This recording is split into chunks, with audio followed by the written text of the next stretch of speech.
it'll be really interesting to see as we monitor the impact of the Child Victims Act. There have been hundreds of cases filed across the state already against big institutions like churches and youth groups. It'll be interesting to see through the rules of evidence if we get more information about how these predators were in fact enabled and who actually was responsible for covering up their crimes. So I encourage you to, if you're interested, to go to websites like Safe Horizon to find out more information if you or loved ones or friends might take advantage of this new law. The governor a couple of weeks ago signed legislation that I sponsored that would ban those annoying electronic billboards from floating in the Hudson and the East River. That wasn't an applause line, but I'm glad that it was. The owner of Ballyhoo, which is the company that is applying those floating billboards up and down the Hudson, claims that our law is not sufficient and he's going to continue to operate his billboards. But meanwhile, every time he pulls out, he's getting fined $5,000. We're working with the NYPD to make sure that the fines are added up appropriately.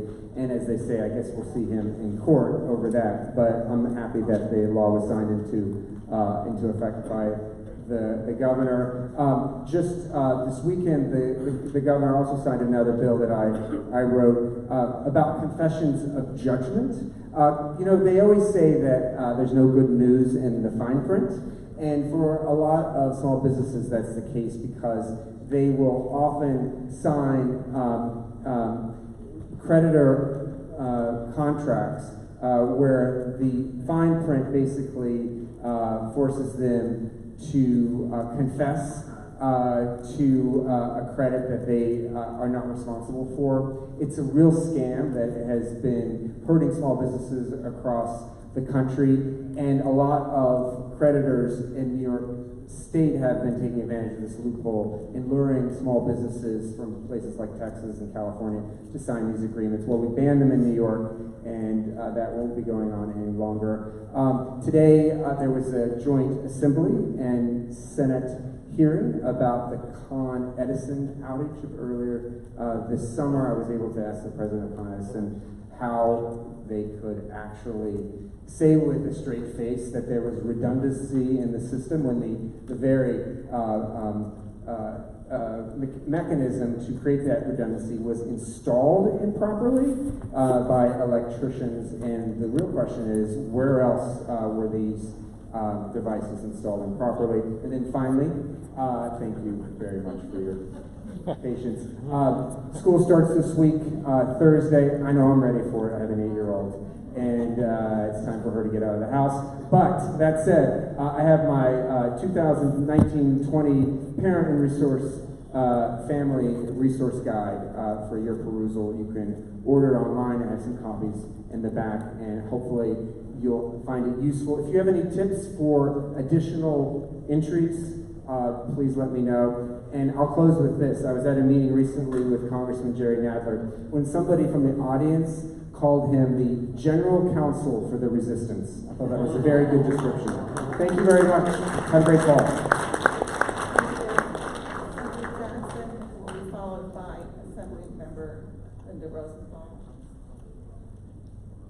Hi, Roberta. How are you?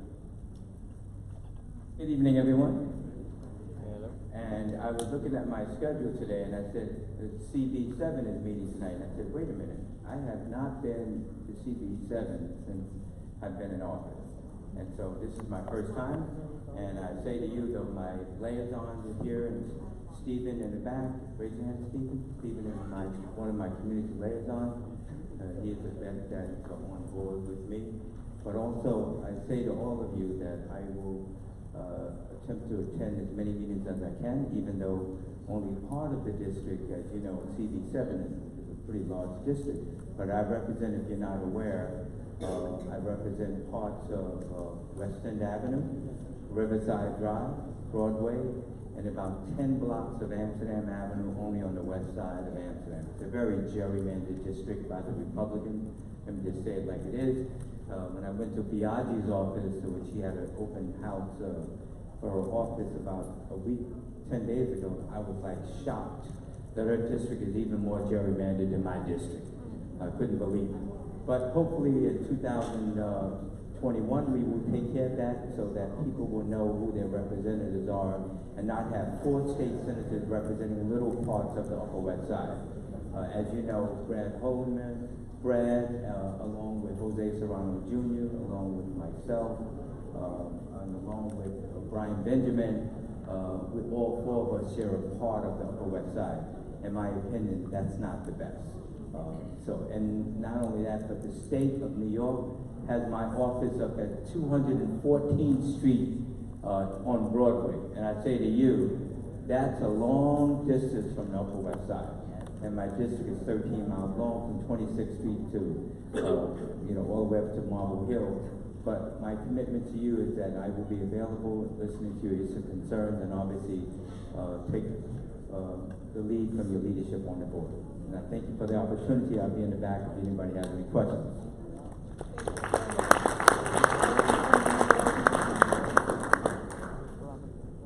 Followed by our city council member.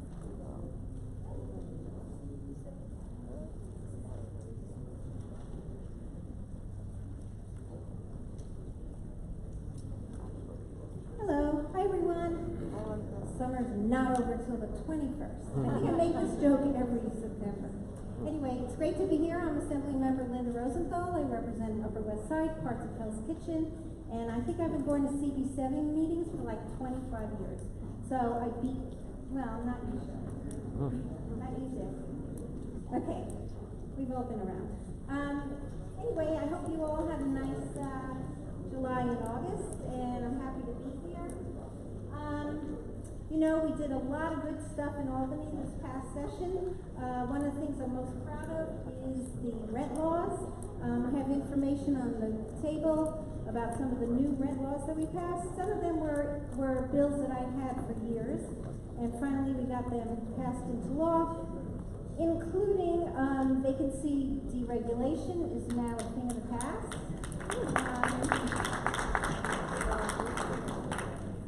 Rent control tenants now do not get these onerous 7.5% increases. They get the average of the past 5 years of a 1-year lease increase, which should be probably about less than 1% this year, which is another burden lifted off the rent control tenants.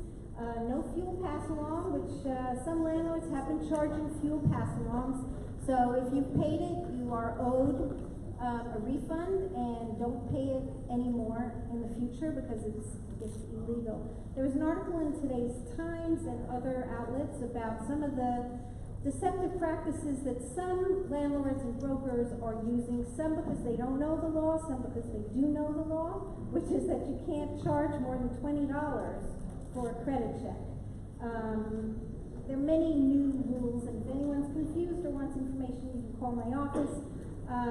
But people who scam are going to scam. People who don't know need to update themselves on the law. We also changed the MCI, the IAI. I've been fighting my whole career for some of these issues, so I'm very happy that we got some of this done. Let's see. So Brad Harmon talked about the Child Victims Act, which both he and I worked on for quite a long time. Before me, Marge Markey worked on. Hundreds of people have filed cases, and it's not just the Catholic Church and some Jewish institutions, it's the Boy Scouts, it's private schools, it's public schools. It's shameful how much childhood sexual abuse there's been in this state, but not just this state or this country, it's a worldwide phenomenon. And so I'm proud that at least in New York, people will be able to seek justice in the courts. They have a 1-year look-back window during which they can go to court. I see Roberta's here. So as all of you read in all the papers, it is now illegal to declaw your cat. And I worked on that for quite some time as well. And now other states are following suit. It's a cruel, inhumane thing to do to a living being. Couple things.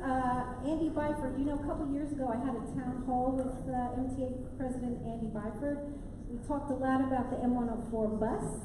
So this Friday, and I have flyers in the back, he will travel with me on the 4 bus, starting at 92nd Street and Broadway on the southbound side at 10:07. So anyone interested, call my office, you can come along with me. Yes, I understand that, it's great, a slow bus that we want to go faster and more frequently. And I'm having a census job fair at Amsterdam Houses Friday the 13th. So if you know anyone interested in getting a job, working on the census, a very important civic duty, I would say, and you get paid for it, September 13th.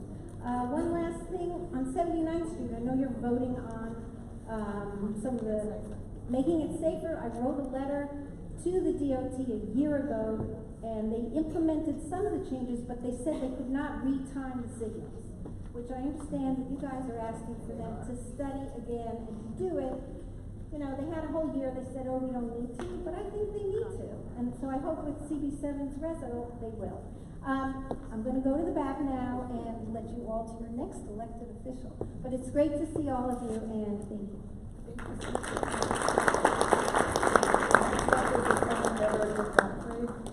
And then our city council members. We're going federal, state, city.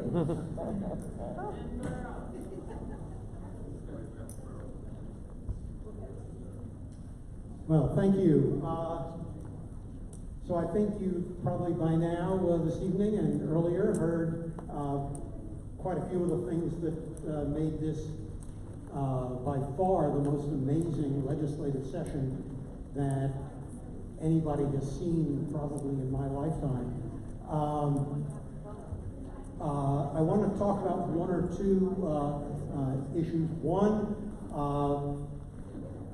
the Trump administration has been implementing an amendment to the federal regulations on family planning funding called Title X to prohibit granting of Title X funding to any entity that either provides or makes referral for birth control or abortion, obviously intended to destroy those programs.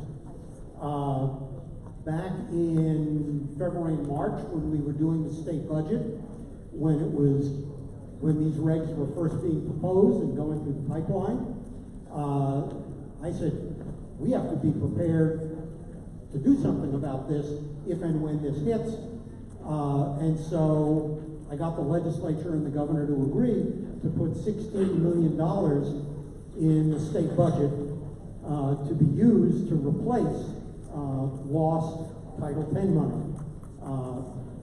Lo and behold, that money is now being lost because family planning programs in New York will not agree to function to take money on those terms, and the administration is now in the process of releasing the money that we put in the budget to keep Planned Parenthood and a variety of other community healthcare providers continuing to do their work in a professional manner. One thing we did towards the very end of the session was pass legislation more fully implementing the decriminalization of possession of small amounts of marijuana that we actually enacted in 1977, a long time ago when we had a Republican state Senate. And getting that legislation enacted involved giving up a couple of on a couple of points to the Senate Republicans, lowering the quantity that would be no longer a crime, but would only be a violation, like littering. We had to lower that level to below an ounce. And we had to agree to a provision that said if you possessed it openly in a public place, that also would be a crime, regardless of the quantity.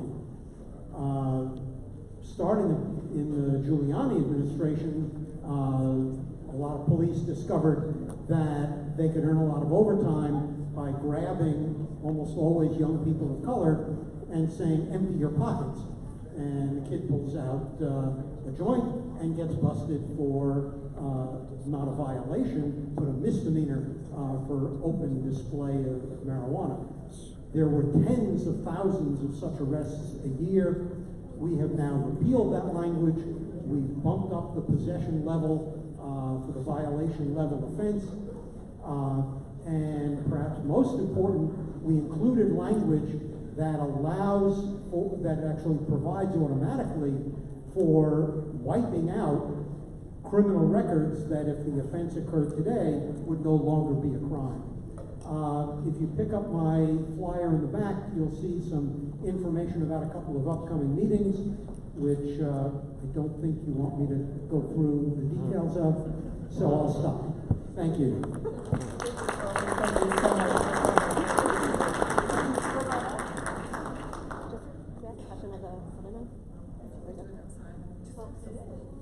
I just have a quick question for him. Just a quick question. Thank you very much for your work on the committee to get the vaccinations legislation at least through the committee. However, I wanted just to ask you what the reason for your vote at when the full assembly voted, what your vote was against it and why. Well, first of all, and I think the New York chapter of the American Academy of Pediatrics would tell you that for as long as I've been in the legislature, I have been a champion of theirs on every piece of legislation dealing with vaccination, extending the vaccine requirements to more diseases, providing better insurance company reimbursement for vaccination, et cetera, making them available at lower cost, et cetera. On the repeal of the religious exemption, my concern was that I believe that there is a First Amendment religious freedom right to such an exemption. I certainly understand that the courts don't agree with me on that, but there are any number of issues where my views on civil liberties are, in my view, stronger than some of the courts. But that was the only reason why I voted against the bill on the floor. I voted to move it out of committee because as chair of the health committee, part of my responsibility is to make sure that the majority, the assembly majority's views on health issues move forward. And so that's why I voted for it in committee, but against it on the floor. Thank you. Councilmember Helen Rosen. Hi, everyone. Welcome back. Happy fall. Couldn't be a better day, right? Yes. And we're here. So I just want to check in very briefly because you had the whole range of elected officials tonight. Welcome to new members who I don't recognize, but welcome, and hope everyone, okay, great to see you. Oh, really nice. I'm liking how this board is shaken out. So hi everyone, my name is Helen Rosenthal. I'm the city council member who represents most of this community board district. And there are flyers in the back of the room regarding the senior food bag program, which will continue through the first week of November. I think Senator Jackson and Hoylman talked about the new rent laws, which are so exciting, but they're very confusing, I think, for a lot of people. It hasn't all been spelled out. So we're having a community forum. You can pick up the flyer in the back, along with Danny O'Donnell, and of course Assemblymember Gottfried was instrumental in that as well. Sorry? And Community Board 7. Oh, we're all doing this together. That's what I meant to say. We're all we're doing this together. And then there's some information about services that my office does. I'm going to mention just really quickly 2 bills that I'm working on in the City Council as chair of the Committee on Women and Gender Equity. The first one was a bill that we got passed at the end of June to make sure, does anyone know about Laylene Polanco, the transgender woman who died at Rikers because she was left alone in her cell but needed medical attention? She had a seizure, no one was there for hours, and she passed away very sadly. So I've now required the Department of Corrections to have a task force that is made up primarily of people with lived experiences on Rikers and also transgender women who are going to make recommendations for how to make housing at Rikers or the new community facilities much better, so we treat people humanely. And I have legislation that I hope to pass this fall about Title IX. As you may know, at the New York City Department of Education, there is one Title IX coordinator. In Chicago, with a third the number of students, they have 20 Title IX coordinators. Now, they were court ordered to do so. We haven't been court ordered yet, although I would encourage anyone out there who wants to start that lawsuit to get that going, because we are now passing legislation, my legislation, to require the Title IX coordinator to report on the work that they're doing. And in the most recent budget, the City Council added funding for 7 more Title IX coordinators. So I'm really proud of that work. And if anyone has any questions about the committee or what's happening in the district, I know there are lots of questions about the bike lanes, both on Central Park West and in Riverside Park. I'm getting comments to my office in every direction that exists. So I'm open to hearing about it. I have a meeting actually coming up with one of the biking organizations, but I'm really open to feedback, and so is the DOT and the Parks Department, because I've told them they are. So thank you so much. It's great to see you. We are thrilled to have city electeds with us, but we have 3 more city council people. So we have City Council Member Mark Levine. I could hear the audible groans, therefore I'm going to make it so quick. I am very happy to see all of you. I hope you had a wonderful summer. I just want to talk about one issue, which is one of my top priorities as the chair of the City Council's Health Committee, which is fighting the epidemic of teen vaping. This has now reached epidemic proportions, not just in the high schools of this neighborhood city, but even in the middle schools. When we held our hearing on this topic, we had students as young as 11 years old testify that they would not go to the bathrooms in their schools because of the number of peers who would be vaping, and they didn't want to be exposed to that. Vaping is dangerous. It's a nicotine delivery system, and there has been reports this summer of as many as 200 young people contracting respiratory diseases, and the only common factor that they all share is that they are users of e-cigarettes. These products are hooking young people through an incredible array of fruity, candy-sounding flavors. You can buy vaping products in stores in this neighborhood, in this city, in flavors like watermelon twist, chocolate mint, bubblegum, mango, and many others. And so we have a bill in the City Council to ban the sale of these flavors in New York City to protect our kids. And I am thrilled that community boards are already speaking out on this. Community Board 1 has passed a resolution in favor of this legislation, and I understand there's some interest here in CB7 as well, and I want to encourage you to speak out on this very important topic. Madam Chair. So on that note, the Youth Education Library Committee and the Health Committee will jointly look at this one. That is great news. My work is done. Thank you so much. Madam Chair, thank you. Councilmember Robinson.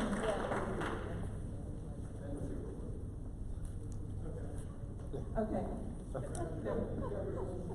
We'll go with Councilmember Jack Taylor first.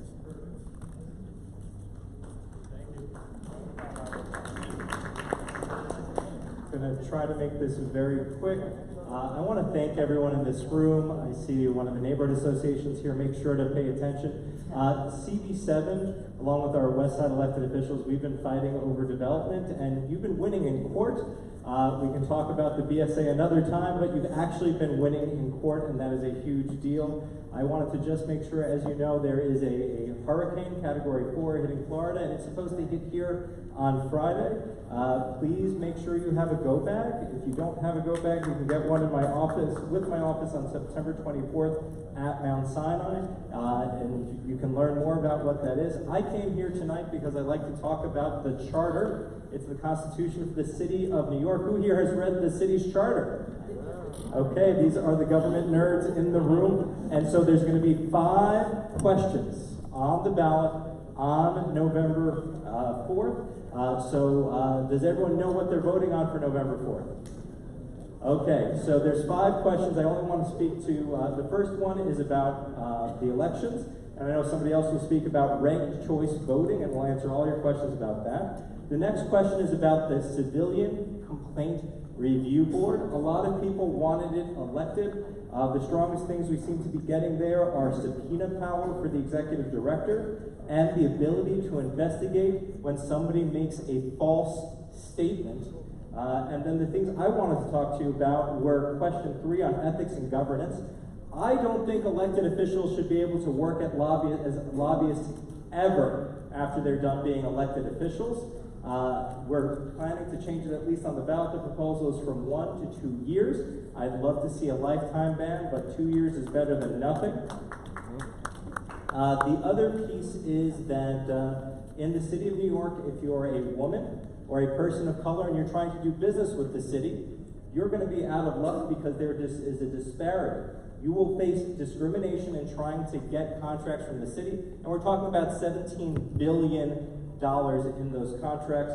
And question 3 would say that there should actually be a MWBE director, and it codifies what we currently have so that future administration can't roll back those provisions.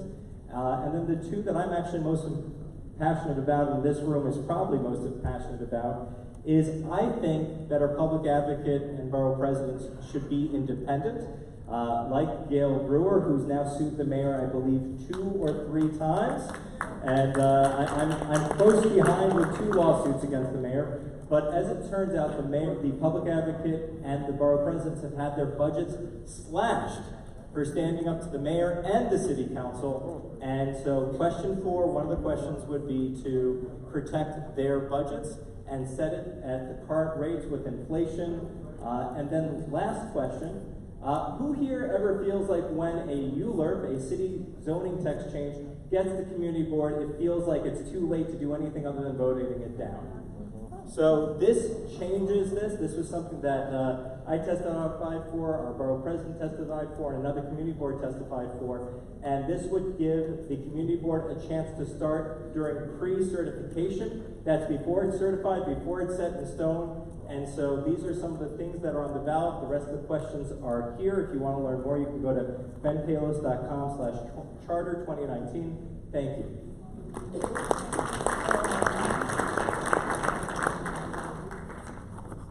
And now, Councilmember Bradlander. Thank you very much. I just tried to be polite. Thank you. Good evening. I'm New York City Council Member Brad Lander, and I represent a Brooklyn district, which is why most of you haven't seen me before, but I'm working on 2 big citywide things that I wanted to come and talk to you about. So thank you for having me, and I know you've had more elected officials already tonight than you can shake a stick at, so I will try to be brief. But first, as Councilmember Kalos said, on November 5th, we're going to have 5 items on the ballot, 5 questions that we have to vote on whether to amend the charter. And the first one about elections is a pretty big change and has not yet gotten a lot of conversation. And it's something that I started working on in the council with Gail Brewer when she was in the council, and that is to bring ranked choice voting to New York City's elections, for all New York City elections, the citywide borough president and council districts. And the Charter Revision Commission has voted to place it on the ballot for us to consider and vote yes or no on November 5th. So how many people know what ranked choice voting is? All right, most but not all. It's a pretty simple concept. Instead of just voting for check in the candidate that you want, you rank the top, in this case they're proposing the top 5 candidates. And what that means is you avoid those expensive, low turnout runoffs if nobody in a citywide race gets 40% of the vote, because you already know people's second choices. And in city council and borough president elections, where you've sometimes had 5, 6, 7 candidates running, somebody win with like 32% of the vote and not having a real strong majority. So by having people rank their preferences, you know, if no candidate gets the majority of the votes on the first ballot, the majority of the number ones, you eliminate the least vote getting candidate, see who their second vote is, till you have a candidate who has a majority.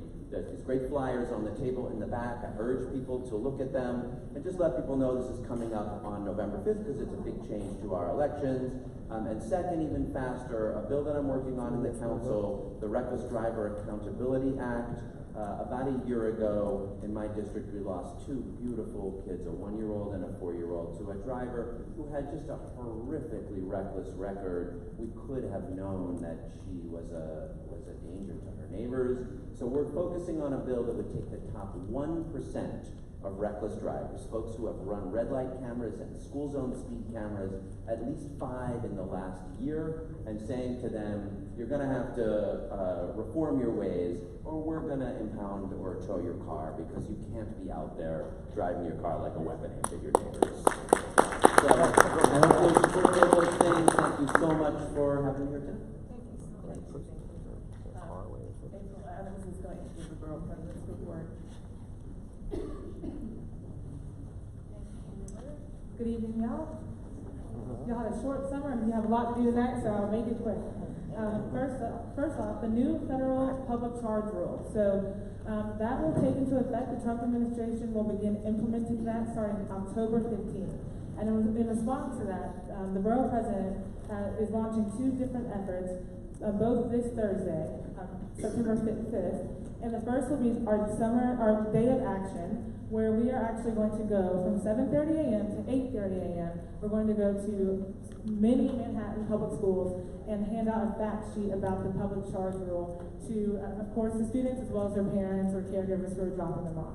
That same day, Thursday, September 5th, we will have a town hall, which will be in conjunction with the New York Immigration Coalition, where we will give as much information as we can about the public charge rule and inform the public.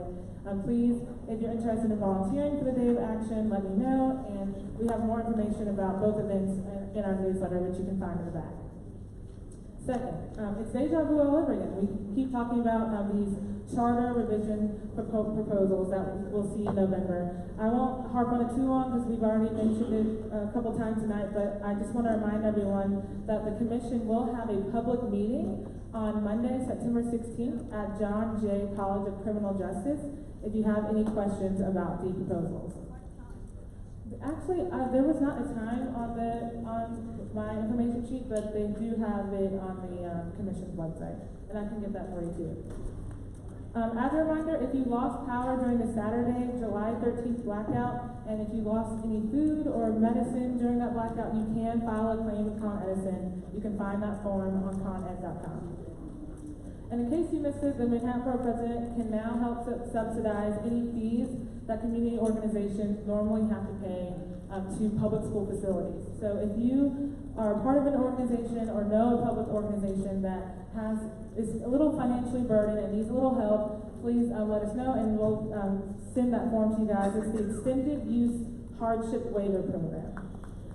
Yeah, great. And then lastly, on September 15th, we will be celebrating the 50th anniversary of the African American Day Parade. If anyone is interested in marching with us, please let us know. And additionally, we will also hold our annual pre-parade reception, which will be September 13th at the Adam Clayton Powell State Office Building. So please let me know if you have any questions, and it's great talking to you.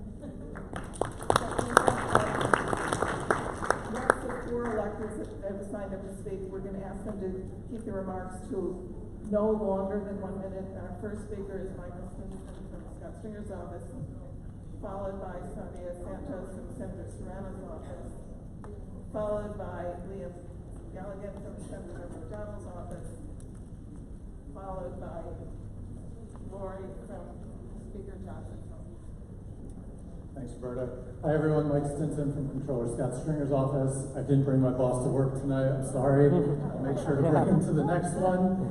I just have one thing to tell you about. I left a report in the back for you guys to read, but we do have an event coming up later on this month up in Harlem. It's our Hispanic Heritage Month event.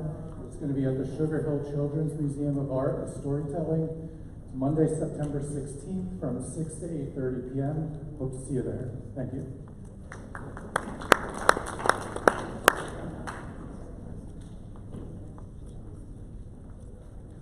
Hi, good evening, everyone. Hope you all had a nice couple months off. Senator Serrano, we're really excited to be having an emergency preparedness training tomorrow at Project Fine Senior Center. Due to an error with the Department of Homeland Security, who actually does the registration for the event, we had 327 people sign up for an event that could hold 140 people at a senior center. So we added another one, so there's also one happening at the same time at Jackson Club 76 Senior Center. We're just going to be at all the senior centers. We're really excited to bring it. Senator Serrano himself is going to be there, and I think also Assemblymember Rosenthal will be joining us. So we're really excited for any community board members who are joining us. Our community report is in the back, as always, with way more information than I can say in a minute. And I do want to just say sort of farewell. This will be my last meeting here. I'm actually moving up to Albany and transferring to Senator Serrano's Albany office as a legislative aide and scheduler.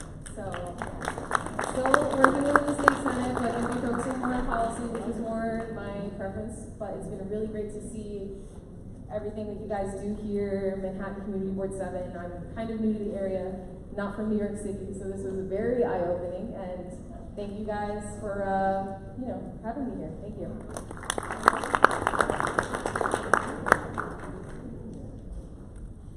All right, good evening, everyone. I'm Liam. I'm with Assemblyman O'Donnell's office. I'm going to try to be the person who talks the least.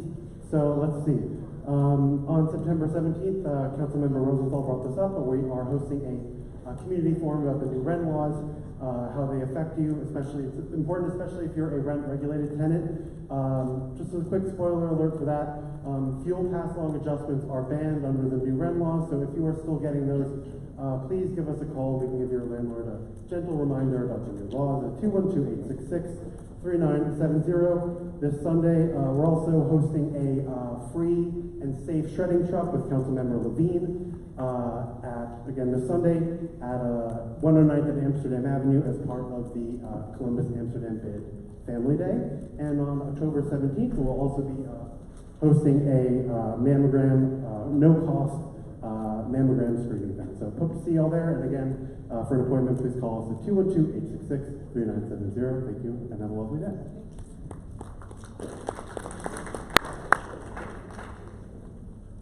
I'm going to give the Reader's Digest version really quickly. Today, I'm Lori Martin-Rogo from Speaker Johnson's office. Today, the Speaker and Committee on Criminal Justice Chair Keith Powers, they announced that $13.5 million will be designated in this year's fiscal budget to fund and support alternatives to incarceration programs. It's in an effort to reduce the city's population. I don't know if you know, but nearly 8% of the city's jail population are people who violated minor parole requirements, like failing a drug test or missing a curfew. And so the city council is supporting programs to try to get people back into the community. Also, very quickly coming up, in our office, CHDC will be doing a National Voter Registration Day in our office. Bike New York will be at Hudson Guild presenting their street skills class, Rules of the Road. And the end of September through October, we will be collecting ideas for participatory budgeting.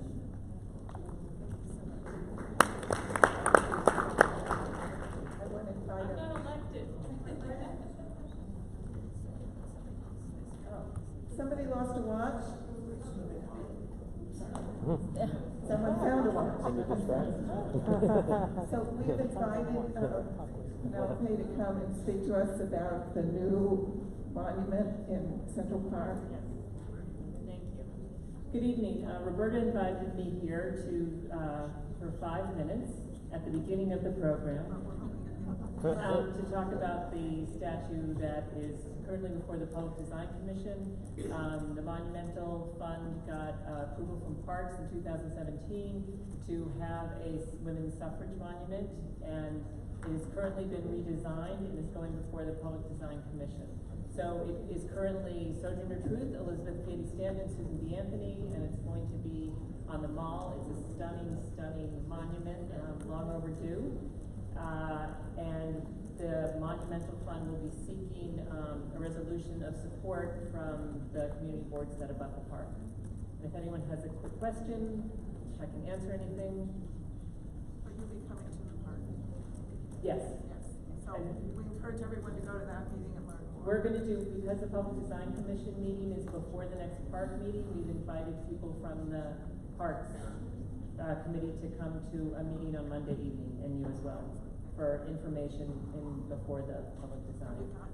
No, actually, can you resend that? Because, I've not yet received that notice. Sure, I will absolutely. Yeah, that's great. Thank And I would you. love to see you on Monday on September 9th. Yeah. At No, 7, we can 6. distribute it to the committee. Okay. Thank you. I'll resend that. That's why I'm here. Perfect. Okay.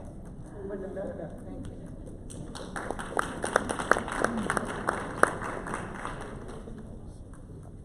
Okay. And we're going into our public session. And our first speaker is Richard Barr. And he will be followed by Hazen Collins. If you could just line up, it would help. So you're going to have exactly 1 minute and you're going to try this. So, at a recent full board meeting here, I heard a couple of transportation-related things discussed. I just wanted to say about one of them, which involved difficulties at 96th Street and Riverside Drive. Once upon a time, you could get on the West Side Highway at 96th and Riverside. Now you can only get off at 95th and Riverside.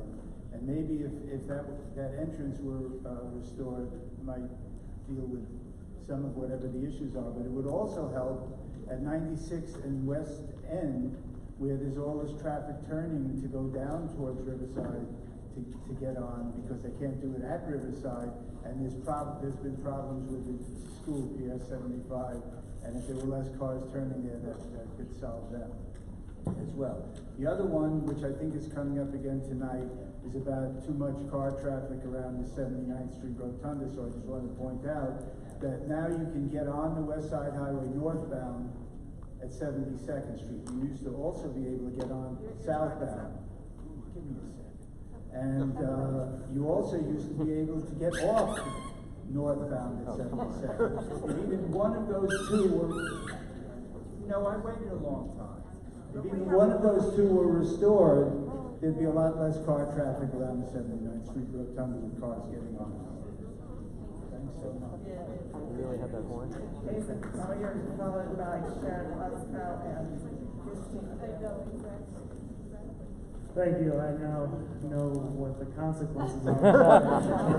So, my name is Hazen Kyler. I'm the artistic director of a theater, film, art, and music company called the Greenhouse Ensemble. What we do is we cultivate a positive, judgment-free environment where artists of any discipline create fully realized work. So we do art installations, we do theater events, we do film, we move more into digital media and a lot of music events. What we're trying to do right now is to try to create an Upper West Side theater and art district, by taking a lot of the independent artists from around New York City and bringing them to a beacon, which is a lot of these different really amazing venues that are right on the Upper West Side, especially between 86 and 96. We're a resident theater company right now. Through Goddard Riverside Community Center. We work out of Theater for the New City and a lot of other venues, and I think that it can be a really valuable source and a beacon for New York City theater artists, as well as a lot of different audiences looking for the greatest art of our time. Thank you so much.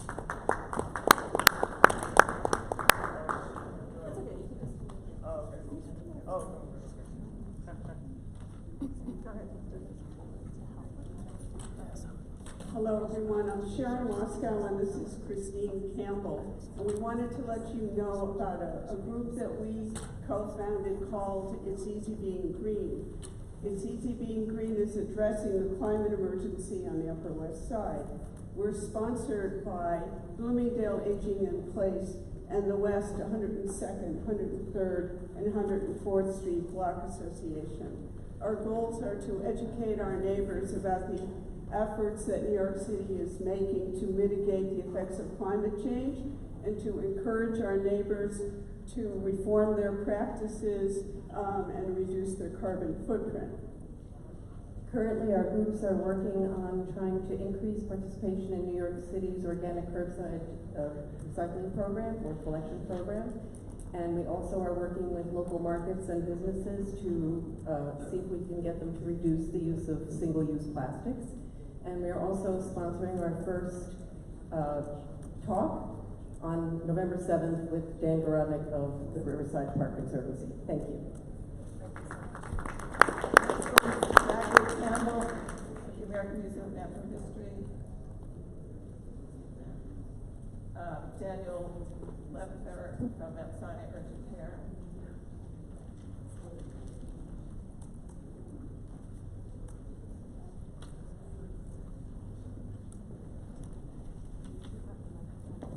I'm sorry.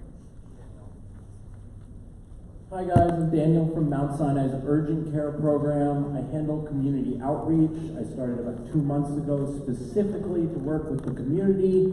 Our goal is to teach people about why urgent care is important in your health care, right? We are walk-in, no appointment. We're on 91st and Columbus right over there. We're working on community outreach programs. We did a backpack drive in Brooklyn with Stephen Levin's office, and we're working on more stuff like that. Please come and talk to me if you have stuff like that you guys are working on. Mostly, we want to talk to you guys about, urgent care is important. It's walk-in, no appointment, and we accept all insurances, and that's really important. GHI, Health First, Medicare, Medicaid, it's really important, all insurances. Thank you guys.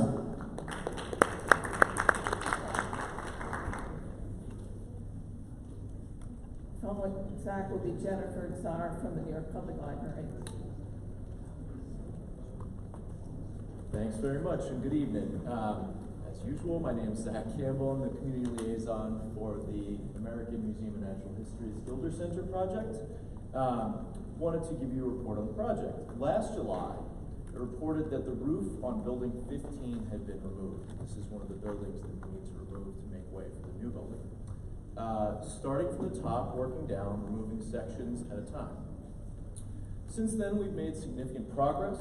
The top 2 levels of the building have come down. And building 16, which was formerly the glass pavilion, has been removed down to its concrete structure. So while removals will continue, we expect to advance to the excavation and foundation phase within the next several weeks. The first step in the foundation and excavation phase is to set up the supports of excavation, or SOE. SOE involves bringing additional machinery on site to install piles and sheeting to support the area around where the excavation will occur. The SOE portion itself is anticipated to take approximately 1 month. After that, we'll begin soil and rock removal. We continue to work with the community board, and if you have any questions, please go to our website, amnh.org, find the Gilder Center link. Thank you.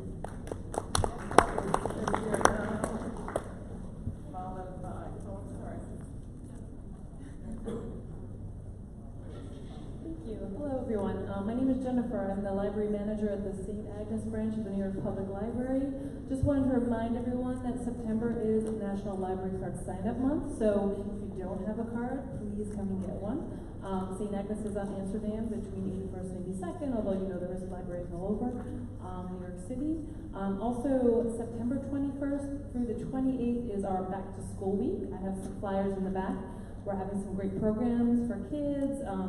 We're having a special craft on Wednesday at 3:30 for back to school, and also if you check out 2 books, you get a free back to school prize. So there's a lot going on at the library. Please, I know I see some of you coming, but some of you I don't recognize, so please come on to the St. Agnes branch and sign up for a card. Thank you.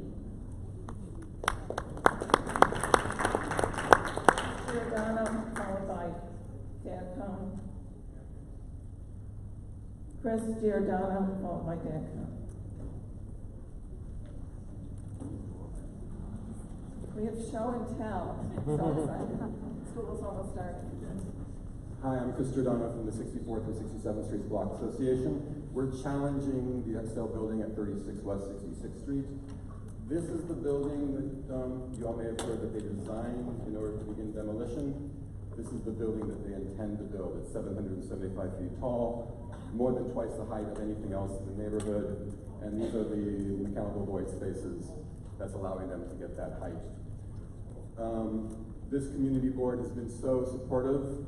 Thank you, Roberta and Paige and everybody here. Our electeds have been very supportive. We had a BSA challenge on August 6th, and we're going back in front of the BSA September 10th. They introduced the idea of absurd results, whether this is considered an absurd result based on the 1993 Special District Zoning Resolution, and our position is yes, this is an absurd result. Yeah, that's park over here. That's right, this is Central Park, this is Columbus Avenue. So we're gonna have this model back here, please come by, take a look. We have a block association meeting on Thursday at the Mormon Temple. Please come by, and on Tuesday, we'll be back in front of the BSA. Please come by and show your support. Thanks so much.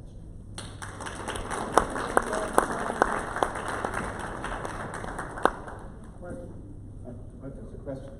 Over back. Hi there. I'm Dan Cohen. Just a couple of very quick things. First of all, we had our Friends of Annabella Vilas Playground on 108th Street. We had our It's My Park Day, which was on Saturday, July 13th. We had puppets, we had t-shirts, we had refreshments. You all missed it. But we're going to do it again next year, and I'll be sure to let you know. Hopefully you can join us. In addition, Valley Restoration Local Development Corporations have been working very hard trying to get a flea market going with the school at PS 165 on 109th Street. We're hopeful that we'll have an announcement about that shortly and later this fall. And lastly, we got a $76,000 grant, which has been previously announced, and we're going to start planting trees. I don't know if It's Easy Being Green women are still here, but I'd love to connect with them at some point. We are going to start planting trees this very shortly, like in another 30 days or so, about 1,000 trees. We got a $76,000 grant from New York City Conservation Society. We're very excited about that. Another 20, maybe 24 trees will go in the spring, and that will be the beginning, hopefully, of planting all of the trees that are missing in Manhattan Valley. Some 160 trees so far, and I think I finished just under my time. Madam Chair, I believe that a member of the board had his hand up to ask a question of the previous public speaker, and I wonder if the board member can be permitted to ask that question, which would seem to be correct to do. And it has to be first, Okay, you want to ask previous me? speaker, you have to ask the rest. The board members in good standing and this room is completely the rationale for these excessive voids is elusive. And I'm a realtor, so this is my language, but I keep forgetting what the developer argues for these excessive void spaces that we know intuitively are wasteful. Can you walk us through that thinking, please? You've got people on your board like Paige that are much better qualified than I walk you through it, but yeah, that's all right. About woods? Yeah, for launching above woods. Okay, so I'm going to let Paige. What is the legal But very quickly. In 30 seconds, the issue is it's a vehicle to jack the height of the building up, because in the early stages of planning the building, not all the mechanical equipment is designed. The theory with a bunch of mechanical engineers who've been testifying is that as our needs and the building gets taller, you're going to need more mechanical equipment to push that water and sewage up and down the building, etc. And it will, nobody knows the extent, so it's better to have more space than less.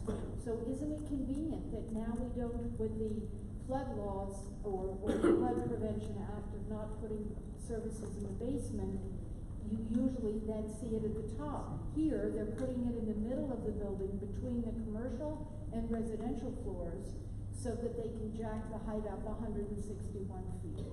So the issue is, go ahead and plan your mechanical space, but plan it so that we know what equipment is going in there. And right now, Landmark West got 1,800 sheets of drawings finally on the project.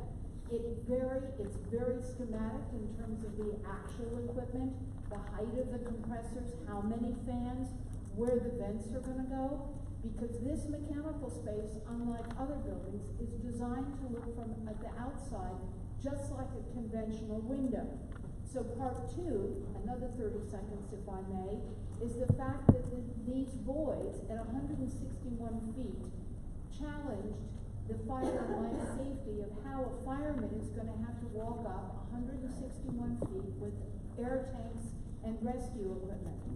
That what you see in that model are 3 separate divisions. They tripartite divided it so that the firemen can have a relief station on each of these subfloors.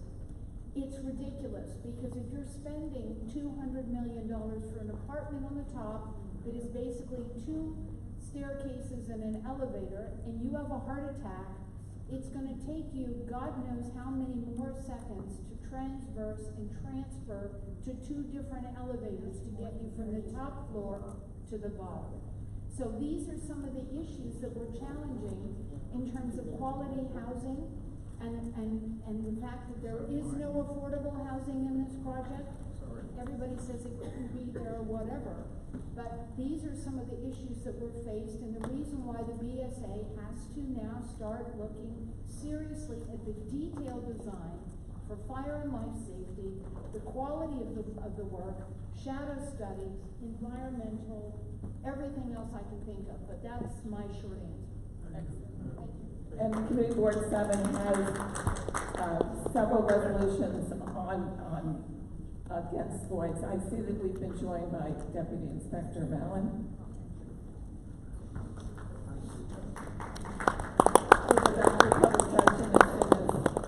I'll be very quick.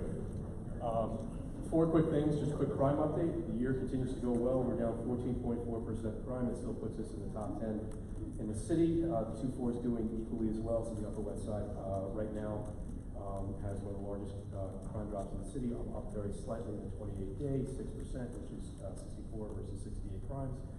Number 1 thing continues to be grand larceny, shoplifting, unattended property, identity theft. Those are the 3 things that drive crime in the 20th precinct. We are 59th to 86th Street. Second thing, the number 1 quality of life complaint I get, and I just got another one right now. I get asked just about every day about Carl Rowland. Carl Rowland is at 79th Street and Broadway, and anyone here who has walked by that intersection over the summer has seen him out there like howling at the moon, drinking a beer. We are doing everything we can. We dump his beers constantly. We probably dumped a keg of beer in the last week. We summons him, however, people pay it for him. And there's civil summonses, so he doesn't go to jail anyway. There's no arresting him just for being there. He now got like a little mattress. He left it unattended. We determined it to be soiled. We threw it out. Someone bought him a new one the next day. He's got a lot of people, when I go by in plain clothes and I visit him, and people come up, give him money, they buy him food. Goddard has a case open on him. The Department of Home Services has a case open on him. We're working on it. We're doing everything we can. It's my number 1 complaint. We can't just, unfortunately, we're prohibited from just forcibly removing him and committing. We've sent him to Bellevue 3 or 4 times. He gets out every time in about 24 hours. And that was just over this past summer. The other thing that happened since we last met, we did take a shooting. August 12th at 3 in the morning on 64th Street, 212 West 64th Street. A non-fatal shooting. A guy was shot 3 times. No arrests have been made. No suspects identified. We have some leads. It is over a guy selling weed, and some other bad actors went to rip him off at like 3 in the morning. And when he ran, when he tried to get away, they shot him 3 times. Still an open case. Low on video. If we get any leads or breaks, I'll let you know. The final thing is simply this: is we're back in school. Anyone with a Twitter account that's in the room, you could really use your help. We're short school crossing guards. I have 3 openings. So just before I walked over here, I intentionally waited till just now. I put out a tweet asking for applicants, and then posting the link for where people can apply. If you hit the 20th Precinct Twitter page, I'll put on my Facebook too as soon as I get back to the command. Just do me a favor, retweet. The good thing about school crossing guards is it doesn't pay a lot, but it comes with full health benefits. So a lot of people whose spouses are self-employed, I've worked with a lot of school crossing guards. Some have spouses who are lawyers or consultants and they're self-employed. They do it for the health benefits, and you do get a small pension. So you get people from all walks of life acting as NYPD, New York City school crossing guards. Please retweet that for me. I can use some more to keep the children safe. they go to the local schools. Anything else? Any quick questions? There's been an alarming number of New York City police officers who have taken their own lives in the last year, especially. One's too many, of course. Yeah. But I think there's a huge number now. 9. Yeah. I'm wondering if there are advanced programs or some kind of organizational response to make sure that we identify whatever it is that seems to be a common link and address it. Mark, great question. So every executive had to attend a 4-hour session where we were re-instructed on the resources available and given a plan of response. The department has counselors, outreach workers who are both members of the service and not members of the NYPD, and even clergy coming to every roll call. And internally, there's actually mandatory training now for every police officer. So you'll see me sometimes on my smartphone. All the police officers have to watch a mandatory video that tells them of the resources that are available to them. And it's not just for them, it's in case they see somebody else who they think is struggling. But it's become a priority over the summer for internally. Great question. Peter. We have a situation, a developing situation on the west side where taxi cab and livery drivers go to hydrants that are obviously a place to keep their car for a minute, to relieve themselves, go to the bathroom on the hydrant. This is happening in many areas. There are no bathrooms for these taxi cab drivers, evidently, and it's getting quite messy, to say the least. So that's exactly, I was going to say the exact same thing. It's a 311 call. The problem is by the time we get there, they're probably gone. We'll instruct the officers if they see it. That's a summons. It's a civil summons. But I think it's more than that. I think it requires something on a citywide level, similar to Paris. If that's happening. Yeah, and the best thing you can do too is, so the other option, if you can capture it and